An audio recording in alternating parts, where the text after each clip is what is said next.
identified certain areas throughout the state where we see a lot of bear crossings along major highways, like right here at Highway 61, also Highway 16, going through Holly Bluff to Rolling Fork.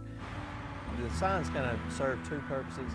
Number one is to alert motorists of the possibilities that there could be bears in the area, and then number two, also it serves as a good information and education tool as well. You know, it raises awareness about bears in the Delta and in these particular corridors.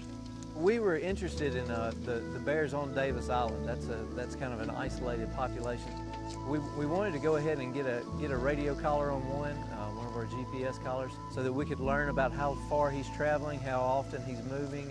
Is he in fact staying on Davis Island, or is he just a transient? And that collar is going to yield a lot of good information in the years to come about those bears that we're seeing.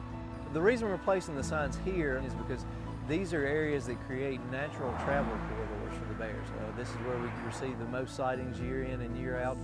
The bears use these blocks of woods and also these river drainages as travel corridors to get from one place to another. And this is where we routinely have sightings of bears crossing the highway. We estimate there are about 80 to 100 bears in the state. Without a doubt, the population is growing. It's growing at a very slow level, but nonetheless it is growing, which is more than we could say in the years before. Probably 90% of the bears in Mississippi are male bears. Females are a very rare thing in Mississippi, although recently we have had more females that have come across from neighboring states. In the next 5 years, we estimate that the population is going to keep growing. You know, we have new females that are coming across the river every year.